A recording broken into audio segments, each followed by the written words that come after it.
entonces, continuando con el coloquio y la presentación de las ponencias, tenemos a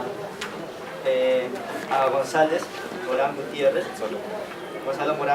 Gutiérrez, que viene a trabajar la ponencia de el factum de la razón como clave para la comprensión de la ética kantiana. Esta ponencia lo va a presentar por primera vez aquí y además está relacionado con el tema que está trabajando como tesis, ¿no? Que viene a ser este concepto de sujeto en la ética kantiana, ¿no? Gonzalo es bachiller en San Marcos y también ha trabajado, ¿no? en talleres, organiza talleres como lecturas filosóficas desde la fundamentación de la metafísica de la costumbre de Kant, ¿no? Entonces, vamos a dar el paso para su ponencia, ¿no? Buenos días, agradezco su presencia. Como han escuchado por parte del presentador, no sé si se escucha. No.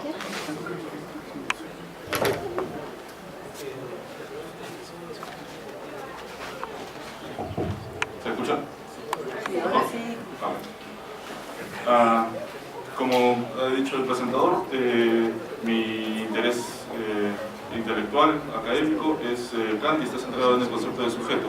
Hoy voy a tratar sobre el factum de la razón como clave de la comprensión ética kantiana. Me parece un concepto fundamental para comprender la ética kantiana, no como una ética edificante, sino como una ética que convoca y hace aparecer probablemente un sujeto de enunciación, trayendo un poco un concepto psicoanalítico lacaniano para hacer distinción entre sujeto de enunciación y sujeto de enunciado. Comienzo. La razón de la presente exposición es dar cuenta de la razón de ser de la ética kantiana, el porqué de la necesidad de la libertad para ser pensada teóricamente y colocarse en el centro del pensamiento del sujeto. Sostendré que la ética kantiana nace de la pregunta por el sentido del acto en el que se encuentra involucrado el sujeto. La aparición del factum de la razón no es una demanda de un fenómeno como causa del acto, dentro del sistema de causalidad natural o de la naturaleza, sino de una legalidad que trasciende la lógica del entendimiento. Este paso hacia la razón pura, que es la razón práctica, implica una doble mirada del sujeto. El sujeto que mira a la voluntad, lo que debe ser determinado, y el sujeto que mira a la razón práctica como la facultad que pone en acto a la ley moral. El sujeto es el tercer término entre la voluntad y la razón práctica, entre la demanda y el reconocimiento de la espontaneidad, lo que Kant comprende como autonomía, entre estas dos ideas y sus imágenes. Esta relación entre mirada e imagen. 1. El factum de la razón es la situación donde el sujeto es interpelado por el acto ante su demanda de sentido. El acto se adscribe a la idea de la ley moral. Antes de comenzar el análisis sobre este proceso de validación moral, debemos preguntarnos por el origen del asunto moral. ¿Dónde y cuándo comienza el asunto moral? Formulamos la pregunta por un dónde y por un cuándo, porque hemos de encontrar la necesidad de lo moral en un lugar donde lo moral nos falla, en el momento en que alguien es interrogado por aquello que demanda moralidad. ¿Qué se demanda cuando se demanda moralidad? Digamos de forma preliminar que el quien que es interpelado en su validación moral es interpelado por la aparición de un fenómeno que le es propio, que le pertenece. Este fenómeno que le es propio, que le pertenece, es el acto, su acto. El acto no es otra cosa sino un pasar de una cosa a otra que pone el énfasis en este pasar. El pasar moral no se origina en una fuerza externa de quien es interpelado, sino que dicha fuerza se encuentra en ese alguien. Le pertenece, lo convoca a él. Podemos decir que lo moral nos interpela desde el acto y este no es algo que se deja comprender por el esquema del subsumir lo fenoménico a la categoría, sino algo distinto, algo que hará uso de lo fenoménico junto con otra forma de categoricidad. Recordemos el imperativo categórico. El ser moral pondrá en juego la relación entre la sensibilidad, como imaginación, y la razón. Es aquí donde aparece nuestro concepto, el factum de la razón. Si bien este concepto aparece ya bien comenzado el texto de la crítica de la razón práctica, no es menos cierto que es en este punto donde se habla con propiedad de lo moral. El primer lugar donde aparece lo moral como tal, en el reconocimiento de la ley moral, es esta perplejidad que experimenta quien está en búsqueda de la validación del acto, de su acto. La perplejidad es el resultado de una búsqueda que ha comenzado siempre frustrada. ¿Qué dice Kant al respecto?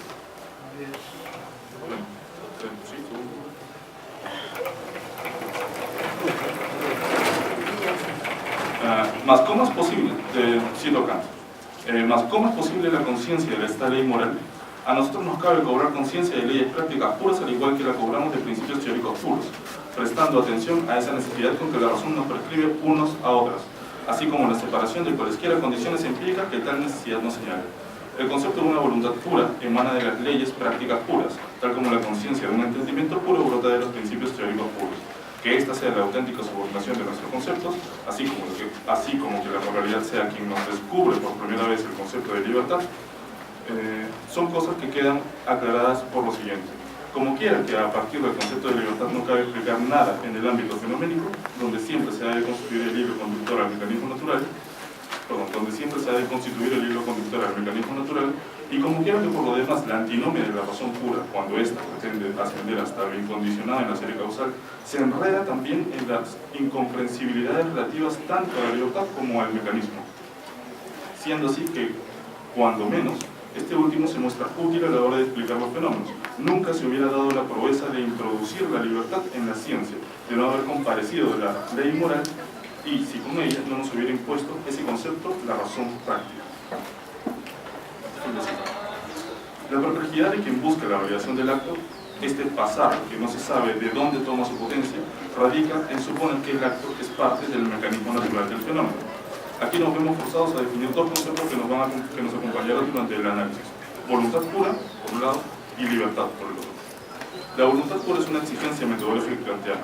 En la fundamentación de la metafísica de las costumbres, Kant nos dice que la voluntad de la que participa quien es interpelado por el acto no puede ser una voluntad determinada por el placer. Recordemos que, básicamente en el primer capítulo de la fundamentación, la idea es erradicar todas estas ideas de inclinaciones, felicidad, amor propio, de lo que Kant buscará como voluntad pura. Lo que debe determinar a la voluntad es la razón práctica, que no es otra cosa sino la voluntad misma. Justo antes de la formulación del primer imperativo categórico, Kant introduce esta cosa un poco rara, que la voluntad es la razón práctica. La libertad será el supuesto kantiano, por otro lado, la voluntad será el supuesto kantiano que dará potencia teórica a todo este proceder. Sin embargo, debemos dar una idea de qué sea esta libertad. La libertad es el carácter esencial de la voluntad entendida como voluntad pura. Entendamos la libertad como un predicado, como algo perteneciente a la voluntad, propiedad sin la cual la voluntad se pierde en una imposibilidad de justificarse. La voluntad es porque la voluntad es libre. Ahora podemos aproximarnos al concepto de ley moral, que es lo que nos permitirá guiarnos desde el factum hasta el concepto de libertad que acabo de definir. La ley moral es la razón de la interpelación del acto. El acto interpela a quien busca validarlo porque es el no ser de la posibilidad de validación del acto desde el mecanismo natural. La ley moral, en otras palabras, es la posibilidad de validación propiamente moral del acto, validación que rechaza toda validación como causalidad natural, validación que es soportada por la facultad que posibilita el conocer. La ley moral en este punto no es más que un lugar vacío que demanda ser llenado, que demanda hallar el lugar de la voluntad pura. En pocas palabras, la ley moral solo es la constatación o la fuerza del sujeto, de la voluntad para no hacer de toda la vida una vida de inclinaciones, una vida destinada exclusivamente a la felicidad por la felicidad o al amor propio. Hay algo en la voluntad que demanda más que una guía, una dirección, una direccionalidad a las inclinaciones y que demanda una reflexión, un pensarse la voluntad misma desde otra posición. Esa otra posición de la voluntad es la razón práctica. ¿Quién puede ejercer esta, digamos, función de espejo que tiene la voluntad con respecto a la razón práctica? El sujeto. Punto 2. La imposibilidad de mostrar el sentido del acto como una causa dentro de la naturaleza, como inclinación, implica que lo buscado es aquello que en la crítica de la razón pura y en la crítica de la razón práctica Kant llamó lo incondicionado.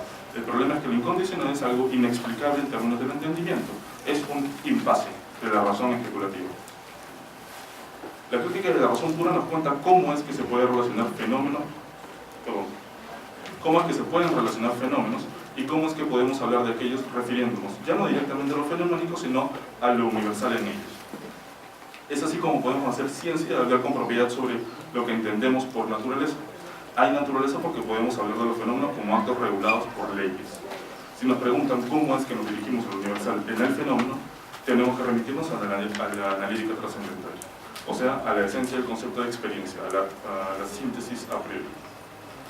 Aquí podemos tomar dos ideas importantes para guiarnos: ley y enunciación. Comienzo con el primero, o más bien con el segundo. El carácter de enunciar nos indica un tipo particular de acto, un acto que aparece en el mundo para indicar que refiere algo, que refiere a alguna cosa. Pero cuando el hablar tiene un carácter universal, se le agrega algo a este hablar que no tiene de por sí ordinariamente. El hablar ordinario se refiere a la cosa que aparece, al fenómeno. Sobre esta afirmación, Kant construyó su teoría gnoseológica. Pero el hablar también puede estar referido a algo que se ve en el fenómeno, y es que todo fenómeno se relaciona con otros fenómenos. Es en esta relación entre fenómenos donde podemos hablar de ley. Toda relación entre fenómenos que se establece en función del tiempo y el espacio puros será una relación a priori. La síntesis, por otro lado, es la unión relativa de dos conceptos a través de una representación fenoménica. Así obtenemos un tipo de saber que el análisis no puede ofrecernos. Saber que A ocurre implica que B ocurra, sin que A o B dependan el uno del otro. Pero la síntesis, al aparecer en un tiempo y espacio fenoménicos particulares, no puede tomarse el derecho de enunciar nada sobre otras instancias fenoménicas. En este momento aparece la experiencia moral como un asunto.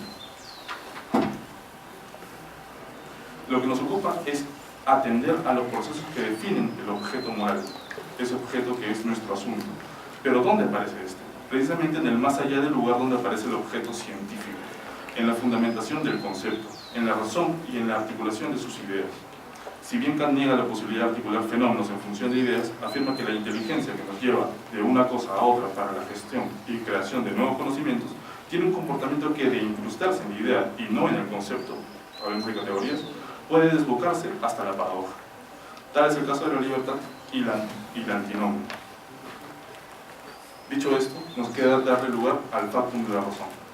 Dice Kant: la ley moral es de hecho una ley de la causalidad por libertad, y en suma, de la posibilidad de una naturaleza suprasensible, tal como la ley metafísica de los sucesos acaecidos en el mundo sensible era una ley causal de la naturaleza sensible.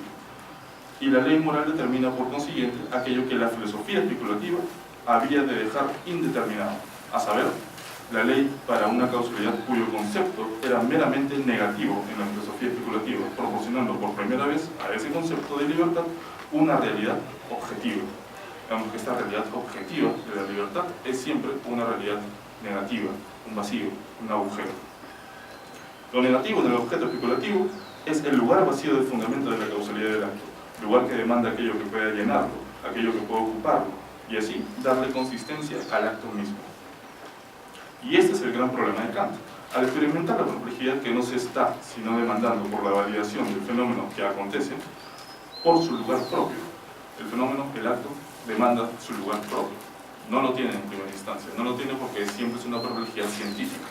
La voluntad no es un asunto científico, no puedo reducir la voluntad a un asunto de discusión de genes, ni un asunto de discusión de causalidades externas a la voluntad del mismo sujeto que está pensando su voluntad. La voluntad tiene un origen en sí mismo, por decirlo de alguna forma. Y este, por supuesto, no es una afirmación, no puede ser una afirmación científica. Si el acto no tiene lugar propio, entonces no es más que un acontecer de la naturaleza, y en ese caso no hay bien, ni sujeto, ni razón, ni voluntad. Así el interés por la razón especulativa y la razón práctica es esencialmente el mismo: darle consistencia al mundo habitado por el ser humano, darle un lugar propio a cada cosa, entre ellas el acto de la voluntad. Cuando entendemos el interés de la razón por la consistencia del mundo, entendemos tal interés como la demanda del deber ser del mundo. El factum de la razón será entonces la síntesis que daría objetividad a las ideas de la ley moral. Este es todo el asunto que nos convoca como seres morales, dar cuenta de esta experiencia propiamente moral. Juntando un poco los intereses de la razón especulativa y la razón práctica, lo incondicionado, buscado e inhallable para la especulación será el objetivo de la razón práctica, la demanda de la ley moral. 3. La voluntad debe ser el motor de la búsqueda del deber. Aquello que determina la voluntad deberá ser puro y tener la forma de un mandato. Buscamos la voluntad pura y su deseo. La voluntad es la facultad de querer. La experiencia de la perplejidad especulativa nos lleva a la cuestión moral y Kant está totalmente imbuido en una respuesta. La respuesta a este asunto es la voluntad. No vamos a transitar el camino historiográfico del concepto de voluntad, sino que abordaremos su proyecto desde la fundamentación de la metafísica de las costumbres. La primera aproximación al asunto moral desde la filosofía crítica. Antes de aproximarnos a la fundamentación, hay dos definiciones de voluntad que se complementan y que nos arrastran hacia una ulterior comprensión. La voluntad es sustancia, porque es la facultad del querer y porque constituye el límite del sujeto en su relación con el tiempo. Primero, la voluntad como facultad de desear. La facultad de desear está fundada en la capacidad para hacer mediante sus representaciones la causa que haga realidad los objetos de dichas representaciones. O sea, la capacidad de ser causa de la realidad de los objetos que correspondan con las representaciones. ¿Qué es esta capacidad de ser causa de la realidad de los objetos que corresponden a las representaciones? ¿A qué representaciones y objetos se refiere Kant? A grandes rasgos, la representación es la máxima y el objeto es la universalidad de la máxima. La capacidad para relacionar la máxima y la universalidad de la ley moral no se representa sino en el ser del factum de la razón. Hay un acontecimiento que demanda sentido y convoca aquello que es universal para que valide este único fenómeno que ha hecho perder la consistencia del mundo. Sobre esta capacidad para experimentar el factum se sostiene la facultad que llamamos facultad de desear. Veamos otro fragmento, el cual esclarecerá aún más esta posición. Cito: la razón se ocupa de los fundamentos que determinan a la voluntad, la cual supone o bien, 1, una capacidad para producir objetos que se corresponden con las representaciones, o bien, 2, una capacidad para autodeterminarse hacia la realización de dichos objetos, al margen de que cuente o no con una capacidad física que los respalde, o sea, la capacidad para determinar su causalidad. Fin de cita. En ambos casos se da cuenta de la determinación, pero es la autodeterminación la que da cuenta de la cosa a determinar, la voluntad misma. La voluntad misma se autodetermina. La forma como se determina la voluntad pasa por la causalidad de la libertad, y la voluntad que tiene que configurar el objeto que corresponda con su representación, con lo convocado por el factum del acto, es esta universalidad. ¿No es la representación una especie de imagen proyectada desde la carencia de sentido en el factum que se instala en el acto para darle direccionalidad a la búsqueda y configuración del objeto de la voluntad? He aquí el asunto y considero que este pasaje es importante. Sigo. Pues ahí la razón puede cuando menos bastarse en la determinación de la voluntad y posee siempre una realidad objetiva en la medida en que solo se trate del querer. La realidad objetiva de la voluntad radica en su insistencia en el querer, no tiene otra razón de ser, no tiene un objeto ulterior y que lo pueda definir y hacer consistir. La única cosa que hace consistir a la voluntad es su persistencia en el querer, su insistencia en el querer. El objeto y su representación solo consisten en el querer y su insistencia. En otras palabras, sin la insistencia del querer no hay sentido que alcance la representación ni posibilidad de realizar el objeto de la voluntad. El sí mismo de la voluntad es el querer. Y es precisamente esto lo que dice Kant, casi comenzando la fundamentación. Cito: la buena voluntad no es buena por lo que efectúa o realiza, no es buena por su adecuación para alcanzar algún fin que nos hayamos propuesto, es buena solo por el querer, es decir, es buena en sí misma. Ser buena por sí misma no es otra cosa que ser lo que es propiamente, con autenticidad en su ser. Punto 2. La voluntad como pasaje al límite. En pocas palabras, lo que tratamos de buscar con esta definición es la estrategia que hace uso de la voluntad para autodeterminarse. La voluntad se manda a sí misma a través de la razón práctica y la ley moral, resultando de tal mandato la forma del imperativo categórico, como demanda universal, como demanda de universalidad de la máxima del acto. Para entender esta idea del pase al límite, en la que está involucrada la voluntad, es necesario abordar una idea Hölderliana, no sé si lo estoy pronunciando bien, pero es de Hölderlin, que rescata Deleuze. El tiempo se hace laberinto e impone una distancia entre el sujeto como cesura, como corte, y lo deseado como lo imposible. Dice Deleuze sobre Hölderlin: ¿cuál es la novedad? Dice Deleuze sobre Hölderlin, cito: ¿cuál es la novedad de Sófocles? ¿Por qué funda finalmente lo trágico moderno? Es el primero en descurvar el tiempo. Es el tiempo de Edipo.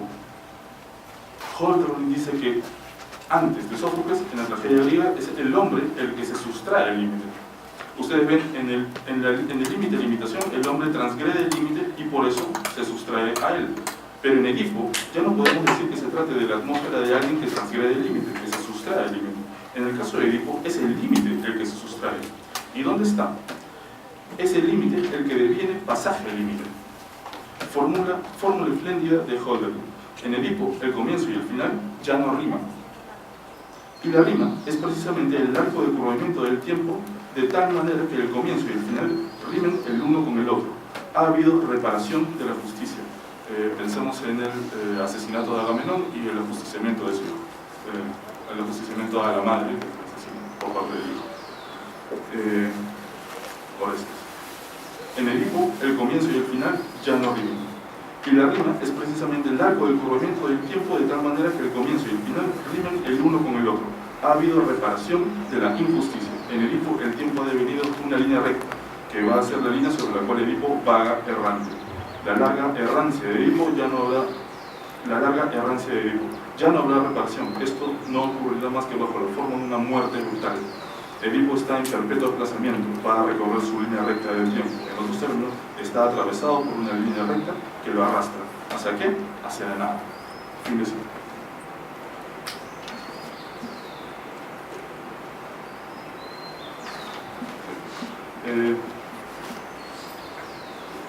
Tres cosas importantes sobre este pasaje. Primero, ya no riman al comienzo y al final. Según la justicia no aparece en el momento en que se le transgrede, sino que demanda un plus, algo extra que la haga reaparecer. Segundo, el límite mismo se hace transgresor, se retira aún más allá inaccesible para el sujeto en cuestión. Tercera, el complemento del pasaje al límite del tiempo es la cesura del mismo tiempo. El tiempo se parte en un antes y en un después, que se encuentra en un en medio abisal, un presente puro. Termina el comienzo de cita. Son ese antes y ese después distribuidos por la cesura lo que no rima.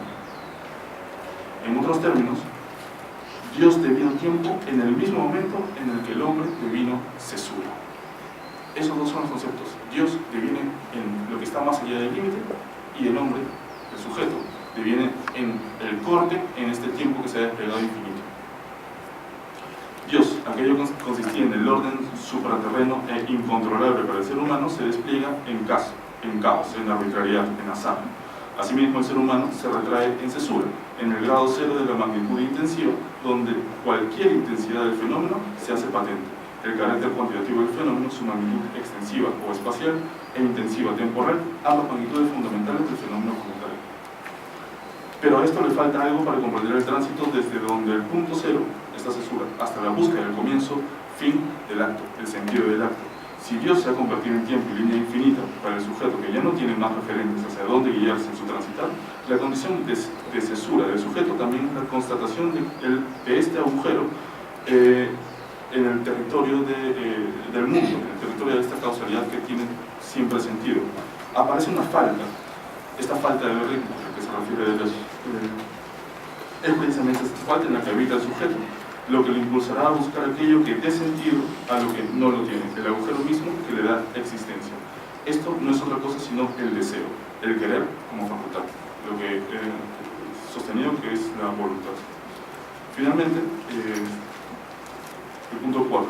La búsqueda por el ser puro de la voluntad, esta voluntad pura, implica la instauración del sujeto como pensamiento puro, donde se pone en cuestión toda posible significación del acto como mandato. Estamos en la búsqueda de lo categórico. El sujeto, como vimos arriba, se ubica en esta cesura que tiene la función terrible de separar irremediablemente lo pasado de lo futuro, de desarticular el tiempo. Pero esta función del sujeto ya se veía antes de Kant. Nos referimos al cogito cartesiano. Esta desarticulación es lo que comprendemos como el pensar, el factum y su demanda, la universalidad, la articulación del tiempo. El factum no es más que esta constatación de que el tiempo se ha desarticulado, y el sujeto es quien tiene que recomponer otra vez el tiempo que se ha cortado. Es el sujeto que tendrá que atravesar todo este camino desde la demanda de universalidad hasta la efectiva formulación, la formulación del sentido del acto, lo que Kant llamó la deducción del principio supremo de la moralidad, pues necesitamos derivar las acciones de las leyes. Pero La pregunta es: ¿de qué leyes? La respuesta que da Kant inmediatamente es de las leyes de la voluntad. Por eso es que la voluntad se autodetermina a sí misma a partir de su digamos, imagen como razón práctica. Y es en este punto donde quisiera terminar, que Alenka Supancic, una psicoanalista y filósofa de Europa del Este, creo que es Eslovenia, da una idea bastante interesante. Cito: en su crítica de la razón pura, Kant resume su paradoja del cogito en su forma más pura. Cita de Supancic: en el puro pensamiento de mí mismo, soy el ser mismo. Sin embargo, ninguna parte de este ser me es dada de ese modo para mi pensamiento. Fin de cita de Kant. Por lo tanto, sigue Supancic, en el punto exclusivo del cogito como la intersección entre el ser y el pensamiento, pierdo tanto el pensamiento como el ser. El pensamiento, porque todo y cada contenido se pierde. El ser, porque todo ser objetivo determinado se evapora en el pensamiento puro. Fin de cita. ¿Qué es esta paradoja del pensamiento puro como pensar impotente, carente de ser? En el primer momento parecería mostrarnos la imposibilidad de pensar sin lo fenoménico, lo cual concuerda con la propuesta planteada en la crítica de la razón pura para el conocimiento científico. Pero esto es solo una visión sesgada del pensamiento kantiano, pues sí hay objeto, a pesar de no aparecer como fenómeno. Lo que piensa este pensamiento no es un vacío, no es el vacío, sino la situación del sujeto mismo, su estar presente, su falta o su carencia. La imposibilidad de pensarse fuera de esta paradoja coloca el pensar del sujeto en un impasse que le parece irresoluble, pero que nos presenta la cuestión misma del asunto moral. No poder pensar el presente mismo, sino como falta, nos muestra que tal lugar debe cerrarse en la articulación del tiempo, que este presente puro debe hallar la forma de cerrarse sobre sí mismo, articulando los tiempos. Más arriba cito el pasaje donde la buena voluntad era la buena solamente por su querer, lo cual configuraba su carácter esencial, pero la voluntad no quiere en un sentido tan inmediato como el querer esta u otra cosa. Lo que quiere la voluntad es esencialmente autodeterminarse, ser la constante en el flujo del tiempo que todo lo cambia. Y es esto lo que hace que este sujeto como presente puro sea el único que pueda ver a la voluntad como lo que es, la constante, o lo que permitirá que esta cesura se cierre y deje fluir el tiempo. Eso creo que sería todo. Muchísimas gracias.